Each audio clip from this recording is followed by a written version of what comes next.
Métro, boulot, gynéco. Le micro des gynécos, les podcasts de la GOF. Bonjour à toutes et à tous et bienvenue sur la chaîne podcast des internes en gynécologie obstétrique de France. Aujourd'hui, le docteur González Estevez nous rejoint pour un premier épisode d'une série consacrée à l'anesthésie en gynécologie obstétrique.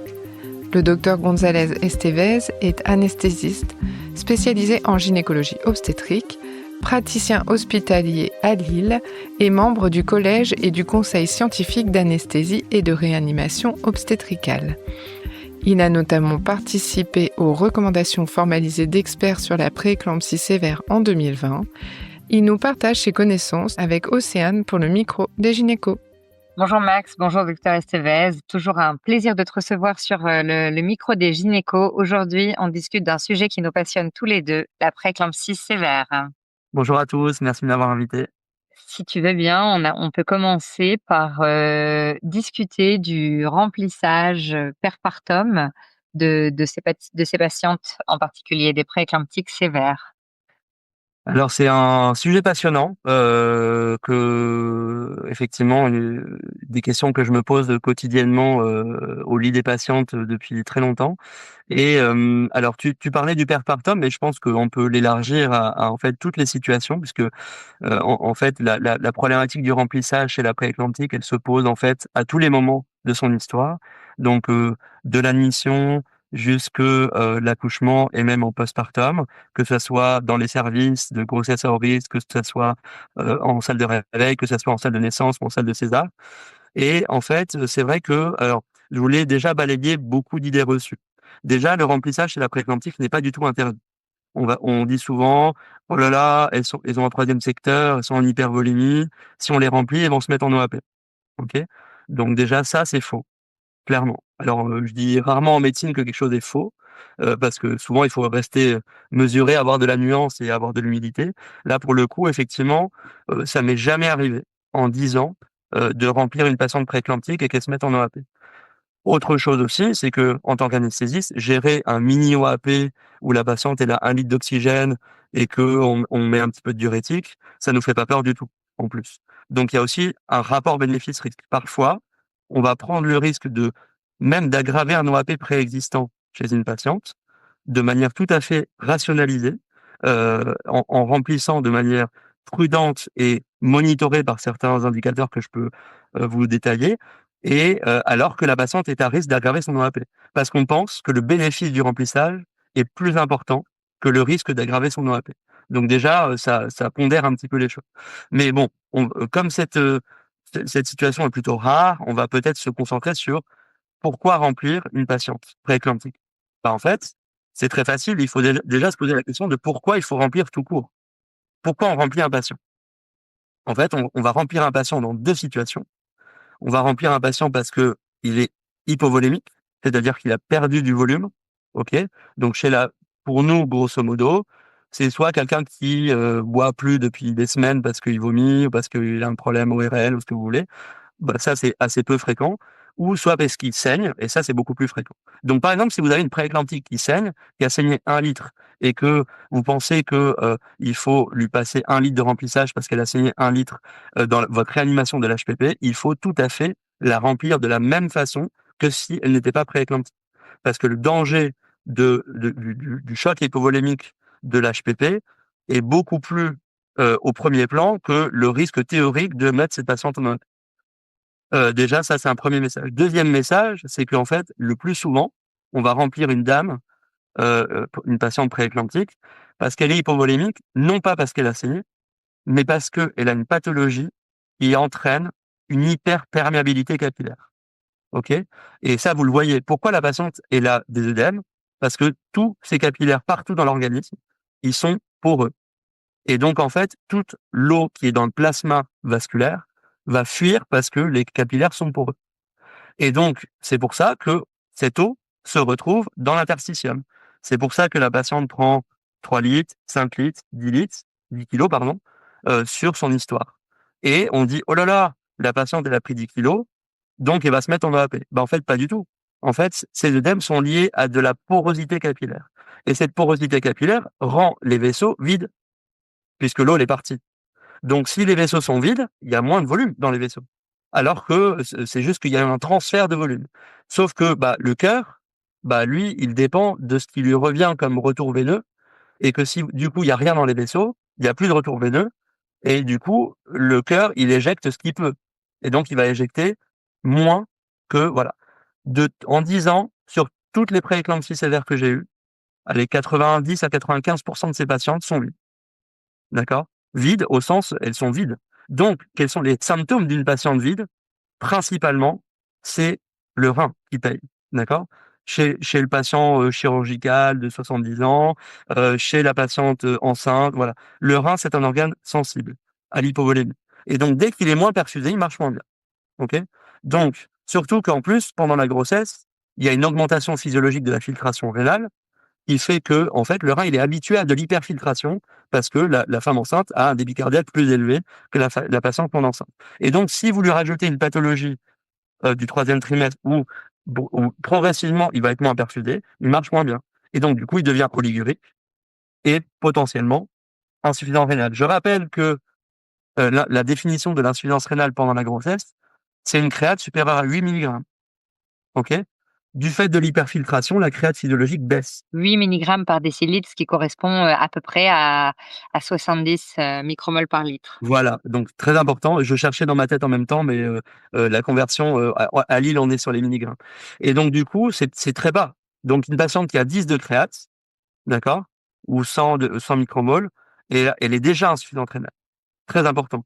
Et les prééclamptiques sévères vont très facilement être à 10, 12, voilà. Elles vont jamais avoir 30 de créate, mais elles vont avoir effectivement souvent des petites insuffisances rénales qui, reprenons les RFE prééclampsie sévère, SFARS et NGOF de 2020, pardon, l'insuffisance rénale est un signe de gravité de la prééclampsie. Et donc, du coup, théoriquement, ça devrait nous inciter à commencer à tourner autour de la patiente, on va dire. Et donc le remplissage, pour moi, dans 90% des cas, est le moyen de traiter une oligurie ou une insuffisance rénale de la patiente prééclampsie. Et c'est très important parce que du coup, si on se dit la patiente elle a une prééclampsie sévère et et hier elle avait 8 de créate, aujourd'hui elle a 12 de créate, elle a un signe de gravité. Donc si on reprend les RFE, il faut la mettre sous sulfate de magnésium, et si elle est au-delà de 34 semaines, il faut la faire accoucher aujourd'hui. En fait, peut-être pas. Pourquoi? Parce que en fait, dans les RFE, très important, il y a des signes de gravité qui sont réversibles et d'autres qui ne le sont pas. Un HELP syndrome avec une thrombopénie, avec une barre épigastrique et des signes neurosensoriels rebelles, c'est pas réversible. Par contre, quand je dis rebelle, c'est-à-dire résistant au traitement antihypertenseur, tout ça. Mais par exemple, une HTA à 200 ou une insuffisance rénale, vous pouvez les traiter. La première par des antihypertenseurs, donc du coup vous pouvez passer de prééclampsie sévère avec signe de gravité à prééclampsie sévère tout court, donc c'est pas le même pronostic. Et pour l'insuffisance rénale, c'est la même chose. Et donc on va pouvoir, bien entendu, je suis pas en train de vous dire qu'il faut remplir toutes les prééclamptiques à l'aveugle. Ce qu'on peut faire, c'est rationaliser, c'est-à-dire est-ce qu'il faut la remplir, de combien, par quoi, quand, voilà. Et donc là, je mets l'accent sur quelque chose de très important qui est le POCUS.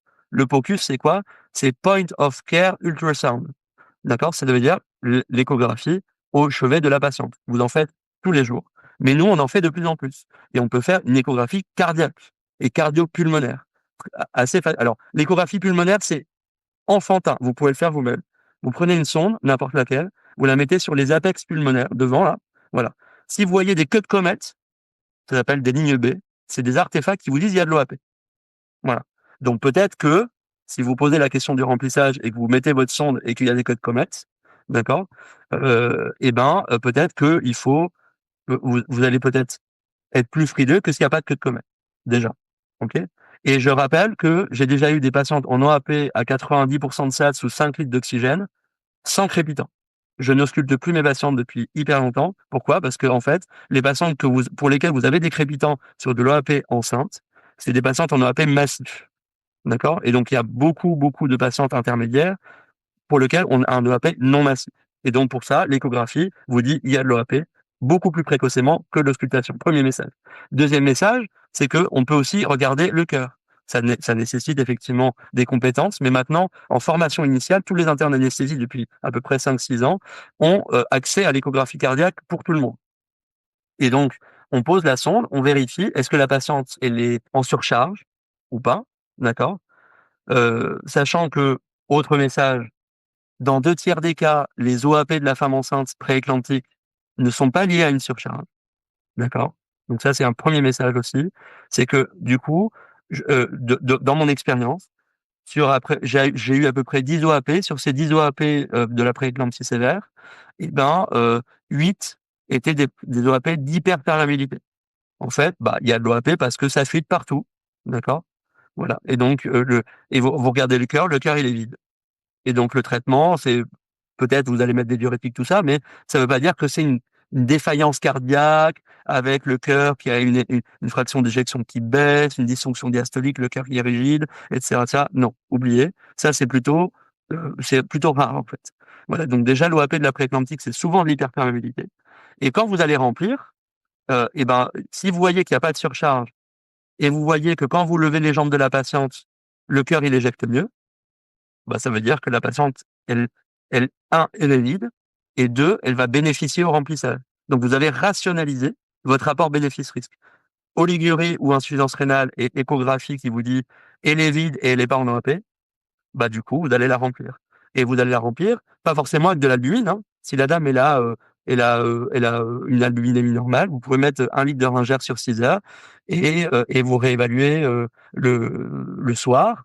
Et si c'est pareil, vous pouvez remettre du remplissage. Et ces patientes-là, souvent, elles relancent leur diurèse. Et j'ai déjà eu, c'est très fréquent, des patientes à 12 de créate le matin quand je tourne et qui ont des créates normales le lendemain après avoir passé 1 litre, 1,5 litre, 2 litres de remplissage sur les 24 heures précédentes.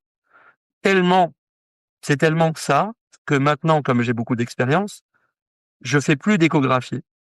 Et je sais que quand, par exemple, j'ai pas le temps et qu'il faut aller vite et que j'ai 50 patients à gérer, etc., et que je me pose la question, il y a une patiente oligurique et dont c'est, voilà, et ben, maintenant, je prescris du remplissage de plus en plus à l'aveugle, non pas parce que c'est à l'aveugle, c'est parce que mon expérience me dit que la plupart du temps, ces patientes sont vides et que l'origine de l'insuffisance rénale, c'est ça.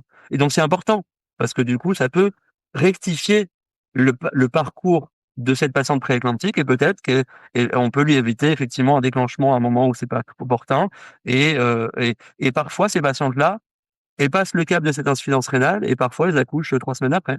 Et dans la circonstance où les patientes auraient un bilan entrée-sortie positif, est-ce qu'on change, l'attitude? Toutes les patientes prééclamptiques sont en bilan positif, c'est-à-dire qu'elles ont des fois elles sont mises sur restriction hydrique ou des choses comme ça parce qu'il y a une hyponatrémie, bref, on s'en fiche.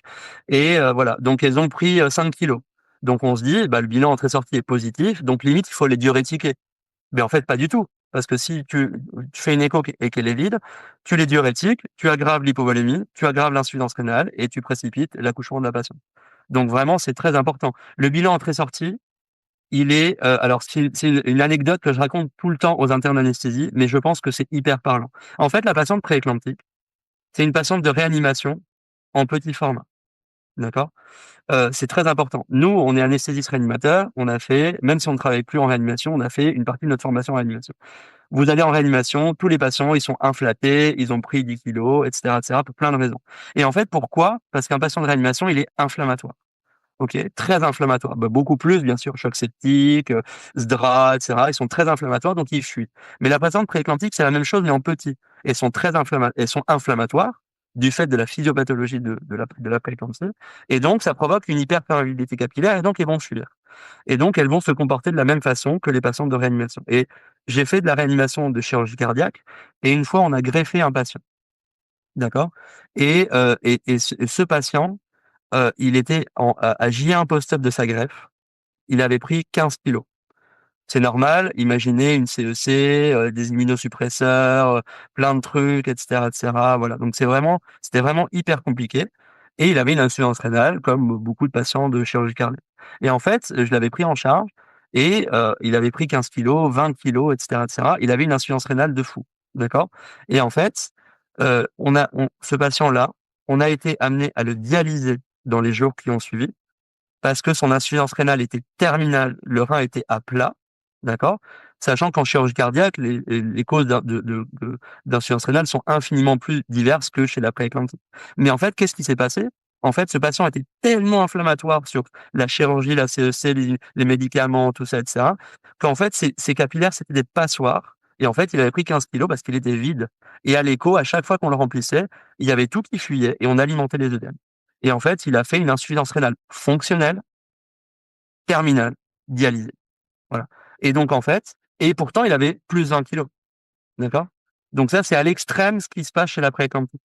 C'est-à-dire que vous avez donc c'est des patients qui sont vides,